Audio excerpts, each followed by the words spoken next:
నమస్కారం yes news కు స్వాగతం. నేను మౌనిక. ముందుగా వార్తల్లోని ముఖ్యాంశాలు చూద్దాం. సీఎం చంద్రబాబు అధ్యక్షతన మంత్రివర్గ సమావేశం. ఈ నెల 15 స్త్రీ శక్తి పథకం అమలుకు కేబినెట్ ఆమోదం. రాబోయే 4 రోజుల్లో రాష్ట్రంలో పలు ప్రాంతాల్లో వర్షాలు వెల్లడించిన వాతావరణ శాఖ. 40 లక్షల వ్యయంతో దేవీనగర్ ట్రెండ్సెట్ మెడోస్ లో పార్క్ నిర్మాణానికి శంకుస్థాపన చేసిన ఎమ్మెల్యే బోండా ఉమా. కూటమి ప్రభుత్వం అధికారంలోకి వచ్చాక అభివృద్ధి పరుగులు తీస్తుందని స్పష్టం. పాయకాపురంలోని జై సంతోషి మాత ఆలయంలో ఈ నెల 9వ తేదీ నుంచి 11వ తేదీ వరకు అమ్మవారి జయంతి ఉత్సవాలు. భక్తులు పెద్ద ఎత్తున పాల్గొనాలని పిలుపునిచ్చిన ఆలయ కమిటీ అధ్యక్షులు చిట్టిబాబు. రాష్ట్ర ప్రభుత్వంపై సింగపూర్ ప్రభుత్వానికి సడలిన నమ్మకాన్ని పునరుద్ధరించేందుకు చాలా కష్టపడాల్సి వచ్చిందని సీఎం చంద్రబాబు అన్నారు. నవంబర్లో జరిగే పెట్టుబడుల సదస్సుకు వచ్చేందుకు సింగపూర్ ప్రభుత్వం అంత తేలిగ్గా ఒప్పుకోలేదని తెలిపారు. ఆగస్టు 15వ తేదీన మహిళలకు ఉచిత బస్సును ప్రారంభించే కార్యక్రమంలో మంత్రులు అందరూ పాల్గొనాలని సీఎం స్పష్టం చేశారు. అమరావతిలోని సచివాలయంలో మంత్రివర్గ సమావేశం ముగిసిన అనంతరం సీఎం చంద్రబాబు తాజా రాజకీయ అంశాలపై మంత్రులతో చర్చించారు. జగన్ ప్రభుత్వ నిర్వాహకం వల్ల సింగపూర్ ప్రభుత్వం భయపడిన తీరు సీఎం వివరించారు. నవంబర్లో జరిగే పెట్టుబడుల సదస్సుకు వచ్చేందుకు సింగపూర్ ప్రభుత్వం అంత తేలిగ్గా ఒప్పుకోలేదని తెలిపారు. గత ప్రభుత్వంలో అక్కడకు వెళ్లి సింగపూర్ మంత్రులను సైతం వైఎస్ఆర్సీపీ బెదిరించిందని మండిపడ్డారు. కేసులు పెడతామని బెదిరించి వాళ్లను భయపెట్టే పరిస్థితి అప్పుడు తెచ్చారని సీఎం చంద్రబాబు ధ్వజమెత్తారు. ఆగస్టు 15వ తేదీన మహిళలకు ఉచిత బస్సును ప్రారంభించే కార్యక్రమంలో మంత్రులు అందరూ పాల్గొనాలని సీఎం స్పష్టం చేశారు. బార్ పాలసీకి కేబినెట్ ఆమోదం తెలిపింది. కల్లు గీత కార్మికుల కోసం కేటాయించిన షాపులలో బినామీలు వస్తే సహించనని హెచ్చరించారు. మహిళలకు ఉచిత బస్సు ప్రయాణం ప్రారంభించక ముందే ఆటో డ్రైవర్లను పిలిపించి మాట్లాడాలని మంత్రి నాదెండ్ల మనోహర్ సూచించారు. మంచి సూచన అని కితాబిచ్చిన సీఎం వెంటనే ఆటో డ్రైవర్లను పిలిపించి సమావేశం ఏర్పాటు చేయాలని ఆదేశించారు. అలానే రాష్ట్రంలో కొన్ని జిల్లాల పేర్లు మార్పు, పలు నియోజకవర్గాలు పక్క జిల్లాలో విలీన ప్రక్రియ ప్రతిపాదనలు 4 రోజుల్లో పూర్తి చేయాలని సీఎం చంద్రబాబు ఆదేశించారు. గత ప్రభుత్వం సృష్టించిన గందరగోళ పరిస్థితికి త్వరితగతిన తెరదించాలని స్పష్టం చేశారు. దీనిపై ఇటీవలే మంత్రివర్గ ఉపసంఘం ఏర్పాటైనందున పని వేగవంతం చేయాలని సూచించారు. ప్రజలకు ఎన్నో మంచి కార్యక్రమాలు చేస్తున్న వైఎస్ఆర్సీపీ నేతలు మన మీద పనిగట్టుకుని తప్పుడు ప్రచారం చేస్తున్నారని, వీటిపై మంత్రులు జాగ్రత్తగా ఉండాలని సూచించారు. అందరూ తమ సబ్జెక్టుల మీద బాగా స్టడీ చేస్తూ వెంటనే తిప్పికొట్టాలని సీఎం చంద్రబాబు మంత్రులకు స్పష్టం చేశారు. నేతన్న కుటుంబాలకు మరింత లబ్ధి చేకూర్చాల్సిన అవసరం ఉందని సీఎం చంద్రబాబు అభిప్రాయపడ్డారు. జాతీయ చేనేత దినోత్సవమైన రేపు వారికి అదనపు లబ్ధి చేకూరేలా ఓ ప్రకటన ఉంటుందని అన్నారు. శ్రీమన్నారాయణ నిబద్ధత ప్రతి కార్యకర్తకు ఆదర్శమని మాజీ ఉపరాష్ట్రపతి వెంకయ్యనాయుడు పేర్కొన్నారు. నేటి రాజకీయ పరిస్థితుల్లో ఎవరు ఏ పార్టీకి చెందినవారో స్పష్టంగా తెలియని స్థితి ఉందని వ్యాఖ్యానించారు. శ్రీమన్నారాయణ ఇలాగే నవ్వుతూ అందరినీ నవ్విస్తూ 100 ఏళ్లు ఆనందంగా ఉండాలని మాజీ ఉపరాష్ట్రపతి వెంకయ్యనాయుడు ఆకాంక్షించారు. బీజేపీ సీనియర్ కార్యకర్త వల్లూరు శ్రీమన్నారాయణ 56 ఏళ్లుగా పార్టీలో సేవలందిస్తున్న సందర్భంగా ఆయనకు విజయవాడ ఏ కన్వెన్షన్లో ఆత్మీయ అభినందన సభ నిర్వహించారు. ఈ కార్యక్రమానికి ముఖ్య అతిథిగా భారత మాజీ ఉపరాష్ట్రపతి వెంకయ్యనాయుడు హాజరై శ్రీమన్నారాయణ సేవలను ప్రశంసించారు. అడ్వాణీ, వాజ్పేయి ప్రచారం చేసిన రోజులు గుర్తుకొస్తున్నాయని అన్నారు. శ్రీమన్నారాయణను తన వ్యక్తిగత స్నేహితుడిగా వెంకయ్యనాయుడు పేర్కొన్నాడు. జట్కా బండ్లపై తిరిగి వాజ్పేయి, అడ్వాణీతో ప్రచారం చేసిన రోజులలో నుంచే శ్రీమన్నారాయణ బీజేపీ కోసం పదవుల ఆశ లేకుండా కేవలం సిద్ధాంత నిబద్ధతతో పనిచేశారని గుర్తు చేశారు. రాజకీయ నాయకులు ప్రజలకు ఆదర్శంగా ఉండాలని సూచించారు. అయితే నేటి రాజకీయ పరిస్థితుల్లో ఎవరు ఏ పార్టీకి చెందినవారో స్పష్టంగా తెలియని స్థితి ఉందని కామెంట్స్ చేశారు. పార్టీ మారే నాయకుల పరిస్థితి బస్సుల రాకపోకలలాగా మారిపోయిందని ఎద్దేవా చేశారు. గతంలో నాయకులు ఒక పార్టీ విడిచి మరొక దాన్ని చేరేటప్పుడు సిద్ధాంతాలు, కారణాలు ఉండేవని, కానీ నేడు డైపర్లు మార్చినంత సులువుగా పార్టీలు మారుతున్నారని విమర్శలు గుప్పించారు. ఇది రాజకీయాలకు తగదని వ్యాఖ్యానించారు. శ్రీమన్నారాయణ నిబద్ధత ప్రతి కార్యకర్తకు ఆదర్శమని పేర్కొన్నారు. శ్రీమన్నారాయణ అందరినీ గౌరవిస్తూ, సహకరిస్తూ తన ప్రత్యేకతతో అందరికీ ఆప్తులుగా మారారన్నారు. అటువంటి వ్యక్తి అభినందన సభలో పాల్గొనాలనే తాను ఈరోజు సభకు వచ్చినట్లు తెలిపారు. ఎవరైనా సరే కొన్ని విలువలతో బతకాలని, రాజకీయ నాయకులు ప్రజలకు ఆదర్శంగా ఉండేలా వ్యవహరించాలని సూచించారు. ఆరోగ్యం కోసం ప్రతి ఒక్కరూ నడక, వ్యాయామం, యోగా చేయాలన్నారు. శ్రీమన్నారాయణ ఇలాగే నవ్వుతూ అందరినీ నవ్విస్తూ 100 ఏళ్లు ఆనందంగా ఉండాలని మాజీ ఉపరాష్ట్రపతి వెంకయ్యనాయుడు ఆకాంక్షించారు. ఈరోజు మిత్రులు మన వల్లూరు శ్రీమన్నారాయణ గారు కనవదూరు మండలం పెద్ద పులిపాక గ్రామంలో 1952 ఆగస్టు 6వ తేదీన శ్రీ వల్లూరు పూర్ణచంద్రరావు గారు శ్రీమతి ఆండాళమ్మ గారికి 4వ సంతానంగా జన్మించారు. 73 ఏళ్ళు పూర్తి చేసుకొని 74వ ఏట ప్రవేశిస్తున్న సందర్భంగా ఒకసారి ఆత్మీయులందరూ కలిసి అభినందిస్తే, అంటే 70 సంవత్సరాలు దాటితే మన హిందూ సాంప్రదాయంలో సప్తతి అంటారు. అది ఒక పవిత్రమైన ఒక దశ. 80 సంవత్సరాలు దాటితే సహస్ర చంద్రోదయం అని పెడుతుంటారు. ఇప్పుడు 70 సంవత్సరాలు దాటారు. అదే కాదు, శ్రీమన్నారాయణ మధ్యలో అనారోగ్యం ఉందో చెప్పారు కదా, ప్రమాదం రచ్చుల్లోకి వెళ్ళి ఇంకా శ్రీమన్నారాయణ మన మధ్య ఉండడు అని బాధ పడే పరిస్థితి నుంచి కోలుకొని మళ్ళీ ఆరోగ్యంగా అందరి మధ్య తిరుగుతూ యథావిధిగా తన కార్యక్రమాలను కొనసాగించే విధంగా ఉండడం. 2-3 సార్లు నా దగ్గరికి వచ్చినా ఎప్పుడు సొంత పని కాదు, ఆ గ్రామానికి మా గ్రామంలో ఏ ఇబ్బంది ఉందంటే ఏ ఇబ్బంది ఉండేవారు. అలాగే నాయుడు గారికి కొంచెం నడువు నొప్పి అదే ఇబ్బంది ఉన్నా మరి ఇప్పుడు అంటే కాదు, శ్రీమన్నారాయణ కోసం మనం తప్పకుండా వెళ్ళాలి, ఇన్నేళ్ళు మనతో ఉన్నాడు, వెళ్ళాలి అని ఆ కార్యక్రమం ఇలా అవసరం జరిగింది. నాకు ఇంకా గుర్తు, ఒక 8-9 ఏళ్ళ నాయుడు గారు లేట్ నైట్ ఫోన్ చేసి, చూడు శ్రీమన్నారాయణ బాగాలేదంట అంటే నేను ఇమీడియట్గా హాస్పిటల్కి వెళ్ళా. డాక్టర్లు కూడా ఆ రోజుల్లోనే కొంచెం ఇంజెక్షన్ ఫ్యాక్టర్ అదే హార్ట్కి సంబంధించి అంత బాగాలేదన్నారు. నిజంగానే ఇప్పుడు కనపడినా నేను ఎప్పుడు చెప్తాను, మీరు జాగ్రత్తగా ఉండండి. ఎందుకంటే చాలా జాగ్రత్తగా ఉన్నాడు. అందుకే ఇన్నాళ్ళు అన్ని ఆహార అలవాట్లు అన్నీ మార్చుకుని ఉన్నాడు. అట్లాంటి మంచి వ్యక్తికి ఇవాళ ఆత్మీయ సమావేశానికి వచ్చిన మీ అందరికీ నిజంగా మంచి వాళ్ళని మనం గౌరవిస్తే, మంచి చేస్తే సమాజం మనం ఇలా గౌరవిస్తున్నాను. లేకపోతే పెద్దలు వెంకయ్యనాయుడు గారు, అలాగే ఎమ్మెల్యే బోడి ప్రసాద్ గారు, ఇంతమంది పూర్వపు స్నేహితులు ఉన్నారు. నాయుడు గారు కూడా ఎప్పుడు చెబుతారు, నేను చాలాసార్లు చిన్నతనం నుంచి వింటా ఉండేవాడిని, బీజేపీ శ్రీమన్నారాయణ గారు అని అందరూ చెప్తా ఉండేవాళ్ళు. ఆ ఊరు వెళ్ళినప్పుడు ఆయన కలిసి ప్రతిసారి కూడా ఆశీర్వాదం తీసుకొని ఎన్నికల ప్రచారానికి కానీ లేకపోతే దేనికన్నా కానీ వెళ్తూ ఉండేవాళ్ళు. అధికారం లేకపోయినా ఏ పదవి ఆశించకుండా మరి ఇన్ని సంవత్సరాలు ఆ బీజేపీలోనే ఉండి బీజేపీ శ్రీమన్నారాయణ గారుగా మరి ఉన్నారు అని అంటే నిజంగా ఆయన్ని సన్మాన సభలో పాల్గొనడం నా అదృష్టంగా భావిస్తా ఉన్నా. ఇంకొకటి ఏంటంటే మరి పెద్దలు పితృ సమానులు, తెలుగు ప్రజలు ఎక్కడున్నా కానీ గుర్తుకు వచ్చే వ్యక్తి మరి వెంకయ్యనాయుడు గారు. ఈ సభలో ఉండగా శ్రీమన్నారాయణ గారి సన్మాన సభలో పాల్గొనడం అనేది రెండవ ప్రత్యేకత.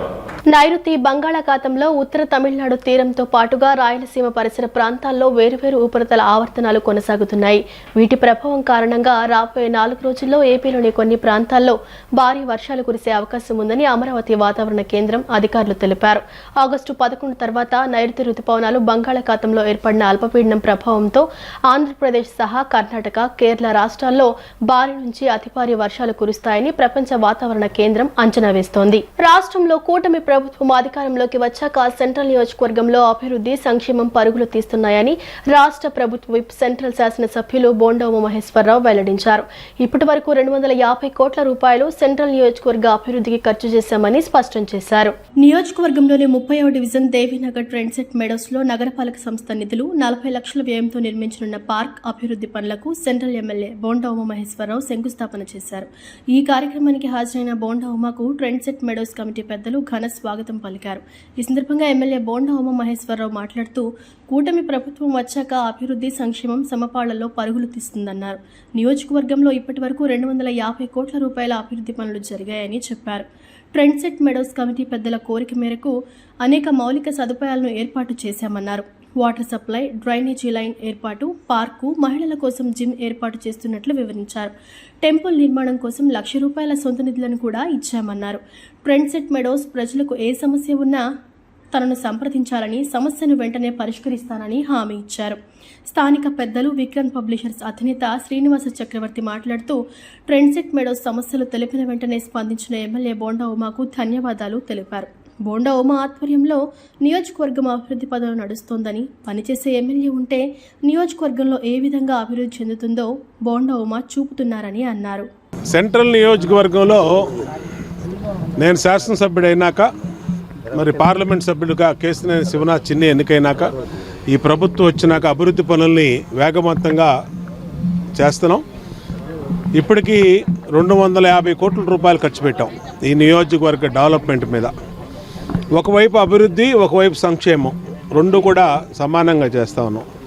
ఈరోజు 37 డివిజన్లో ఈ గేటెడ్ కమ్యూనిటీ ట్రెండ్సెట్ టవర్స్ ఏదైతే ట్రెండ్సెట్ మెడోస్ అపార్ట్మెంట్స్ అలాగే విల్లాస్ ఉన్నాయో, దీని లోపల గత కొంతకాలంగా అభివృద్ధి కానీ ఏమీ జరగలేదు.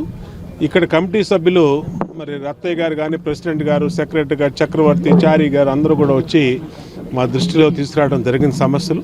వాటిలన్నింటికి సమస్యలు పరిష్కరించే విధంగా ఇవాళ మెయిన్ వాటర్ ట్యాంక్ నుంచి డ్రింకింగ్ వాటర్ని, అలాగే డ్రైనేజీని, అట్లాగే పార్కులు, లోపల వాకింగ్ ట్రాకు, మా మహిళా సోదరీమణులకి జిమ్ ఎక్విప్మెంటు, ఇలాగా అన్నీ కూడా పెట్టించాం. లోపల గుడి కట్టుకుంటానంటే దానికి కూడా సొంతంగా నేను ₹1,00,000 ఇచ్చి దానికి కూడా సహకరించాం. అన్ని విధాలుగా కూడా ఎక్కడ ఏ కాలనీలో ఏ సమస్య ఉన్నా మా దృష్టికి తీసుకొచ్చినప్పుడు స్పందిస్తూ ఉన్నాం. ఈరోజు ట్రెండ్సెట్ మెడోస్కి ముఖ్య అతిథిగా శ్రీ బోండా ఉమేశ్వరరావు ఇచ్చేయడం జరిగింది. కారణం ఏంటంటే ఇక్కడ పార్కు అభివృద్ధి కొరకు 40 లక్షలు మంజూరు చేయించారు. ఈరోజు పనుల పునఃప్రారంభానికి బోండా ఉమా గారు ఇచ్చేయడం జరిగింది. మన సెంట్రల్ ప్రీతం నాయకుడు, సెంట్రల్ ఎమ్మెల్యే గారు. అయితే గతంలో ఇక్కడ నా పక్కన ఉన్న రత్తయ్య గారు, సెక్రటరీ గారు, అయితే కమిటీ మెంబర్లు అందరూ స్పందించి మేము ఆయన దగ్గరికి లెటర్ తీసుకొని వెళ్ళగా మా సమస్యలన్నీ చెప్పగా ఇమీడియట్గా ఆయన చర్యలు తీసుకోవడం జరిగింది, సహకరించడం జరిగింది. ఇక్కడ మన స్ట్రీట్ లైట్లు లేకపోవడం వల్ల దొంగతనాలు అవి జరిగాయి. ఆ సమస్య పెట్టిన వెంటనే రెండో రోజు ఆయన స్పందించడం జరిగింది. అదేవిధంగా వాటర్ కనెక్షన్ లేదు వాటర్ ట్యాంక్కి. మనం దానికి ఈ కాలనీ వాసులందరూ లెటర్ పెట్టగా ఇమీడియట్గా వాటర్ ట్యాంక్కి వాటర్ కనెక్షన్ ఇవ్వడం జరిగింది. అదేవిధంగా దీనికి పార్కు ప్రాబ్లం వల్ల చెప్తే 40 లక్షలు కేటాయించడం జరిగింది. గుడి కూడా కొట్టేయడం విషయంలో వాళ్ళు వచ్చి మన కార్పొరేషన్ వాళ్ళ గుడి లోపల కాలనీలో కట్టుకున్నా కొట్టేస్తే మేము బోండమ్మ గారు ఫోన్ చేసి అడక్క ఆపించడమే కాకుండా ఆయన ₹1,00,000 నిధులు ఆయన పర్సనల్ డబ్బులు ఇవ్వడం. విజయవాడ సెంట్రల్ టీడీపీ కార్యాలయంలో ముఖ్యమంత్రి సహాయ నిధి సీఎంఆర్ఎఫ్ చెక్కులను బుధవారం లబ్ధిదారులకు పంపిణీ చేశారు. ఈ కార్యక్రమంలో సెంట్రల్ ఎమ్మెల్యే బోండా ఉమామహేశ్వరరావు పాల్గొని చెక్కులను అందజేశారు. ఈ సందర్భంగా ఎమ్మెల్యే మాట్లాడుతూ అత్యవసర పరిస్థితుల్లో ప్రైవేట్ ఆసుపత్రిలో చికిత్స చేయించుకున్న పేద ప్రజలకు నిధులు మంజూరు చేస్తున్నామన్నారు. 36వ డివిజన్కు చెందిన పలువురికి మొత్తం 2.80 లక్షల విలువైన చెక్కులు అందించామని చెప్పారు. ఇప్పటి వరకు సెంట్రల్ నియోజకవర్గం పరిధిలో 9 కోట్ల విలువైన సీఎంఆర్ఎఫ్ ఎల్ఓసీలు మంజూరు అయ్యాయని వివరించారు. అధికారాన్ని ఓ బాధ్యతగా భావిస్తూ ప్రజా సమస్యల పరిష్కారానికి కృషి చేస్తున్నామని ఎమ్మెల్యే తెలిపారు. గత 12 నెలలుగా నేను శాసనసభ్యుడైనాక ముఖ్యమంత్రి సహాయ నిధి ద్వారా ప్రజలకి నిత్యం అందుబాటులో ఉంటా ఉన్నాం. నిత్యం వాళ్ళకి సహాయం చేస్తూ ఉన్నాం. ఏదన్నా అత్యవసర పరిస్థితుల్లో కొన్ని వ్యాధులకి ప్రైవేట్ హాస్పిటల్స్లో ఖర్చు పెట్టుకున్నటువంటి వాళ్ళకి ఏదైతే ఈ ఎమ్మెల్యే కార్యాలయాన్ని ఆశ్రయించారో వాళ్ళు ఇచ్చిన బిల్స్ని ముఖ్యమంత్రి గారి వరకు తీసుకెళ్ళి ముఖ్యమంత్రి గారి చేత చెక్కులు రాపిచ్చి మళ్ళా గౌరవంగా వాళ్ళకి చెక్కులు అందజేస్తూ ఉన్నాం. ఈరోజు సెంట్రల్ నియోజకవర్గంలో 37 డివిజన్లో డివిజన్ పార్టీ అధ్యక్షుడు మరి సుబ్రహ్మణ్యం, అలాగే ఇమ్మిడి రాము ప్రధాన కార్యదర్శి, అలాగే మా లక్ష్మణ్ సింగ్ వీళ్ళ ఆధ్వర్యంలో దాదాపు ₹2,80,000 చెక్కులు ఇచ్చాం. సంతోషంగా ఉంది. నిత్యం ఎమ్మెల్యే కార్యాలయం పేద వర్గాల కోసం పనిచేస్తూ ఉంది. అధికారం అనేది మాకు ఒక అహంకారం కాకుండా అధికారం అనేది ఒక బాధ్యతగా గతంలో కూడా నేను శాసనసభ్యుడిగా 2014, 2019లో 33 కోట్ల పైన ఆ రోజు సీఎం రిలీఫ్ ఫండ్ తీసుకొచ్చాం. ఈ గత 12 నెలల కాలంలోనే ఇప్పటికీ 9 కోట్లు సుమారుగా సీఎం రిలీఫ్ ఫండ్ అలాగే ఎల్ఓసీలు తీసుకొచ్చాం, ప్రజలకు సహాయం చేసాం, సంతోషంగా ఉంది. తెలుగుదేశం ప్రభుత్వం వచ్చినాకే ముఖ్యమంత్రి సహాయ నిధి ద్వారా ప్రజలకి అండగా ఉండటం అనేది ఎప్పుడు జరుగుతూ ఉంది. మరి ఆపదలో ఉన్న వాళ్ళకి నిత్యం అండగా ఉంటూ మాకు ఆనందంగా ఉంది. పాయకాపురంలోని జై సంతోషి మాత ఆలయంలో అమ్మవారి జయంతి ఉత్సవాలు ఈ నెల 9వ తేదీ నుంచి 11వ తేదీ వరకు వైభవంగా జరగనున్నాయని ఆలయ కమిటీ అధ్యక్షులు చిట్టిబాబు అన్నారు. ఆగస్టు 12వ తేదీన మహా అన్నదాన కార్యక్రమం జరుగుతుందని తెలిపారు. భక్తులు పాల్గొనాల్సిందిగా కమిటీ సభ్యులు కోరారు. పాయకాపురంలోని జై సంతోషి మాత ఆలయంలో అమ్మవారి జయంతి ఉత్సవాలు ఈ నెల 9వ తేదీ నుంచి 11వ తేదీ వరకు నిర్వహించనున్నట్లు ఆలయ కమిటీ అధ్యక్షుడు చిన్ని చిట్టిబాబు తెలిపారు. బుధవారం జరిగిన విలేకరుల సమావేశంలో ఉత్సవాల నిర్వహణపై వివరాలు వెల్లడించారు. శనివారం ఉదయం 5 గంటలకు పంచామృత అభిషేకంతో ఉత్సవాలు ప్రారంభమవుతాయని, అనంతరం విశేష అలంకరణ, శ్రీ లక్ష్మీ గణపతి హోమం, కుంకుమ పూజ, మహానైవేద్యం, సాయంత్రం సాంస్కృతిక కార్యక్రమాలు, హాస్య ప్రదర్శనలు నిర్వహించనున్నట్లు పేర్కొన్నారు. ఆదివారం మధ్యాహ్నం 3 గంటలకు అమ్మవారి రథోత్సవం, ఊరేగింపు నిర్వహిస్తారని చెప్పారు.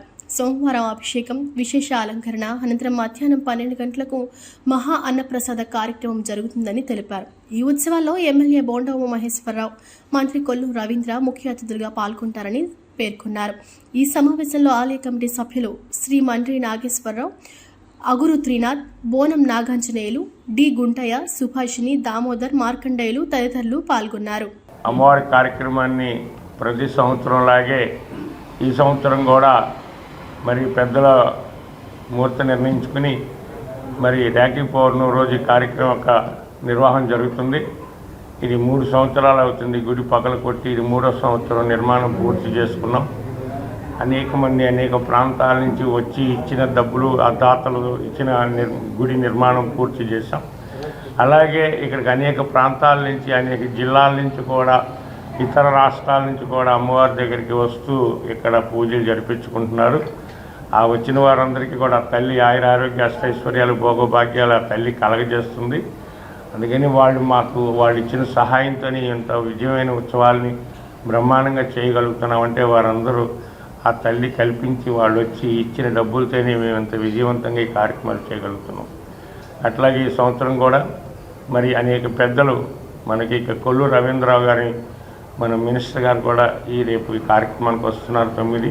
ఆంధ్రప్రదేశ్ డిఎస్సి సిలబస్ లో స్పోర్ట్స్ పర్సన్లకు అన్యాయం జరుగుతోందని వ్యాయామ విద్యా పోరాట సమితి రాష్ట్ర ప్రధాన కార్యదర్శి ఈ దేవేంద్ర గౌడ్ ఆందోళన వ్యక్తం చేశారు. ఇప్పుడు రూపొందించిన సిలబస్ క్రీడా నైపుణ్యాల కన్నా చదువుకు ప్రాధాన్యత ఇచ్చేలా ఉందని తెలిపారు. ప్రకటించిన సిలబస్ లో మార్పులు చేయాలని ప్రభుత్వాన్ని డిమాండ్ చేశారు.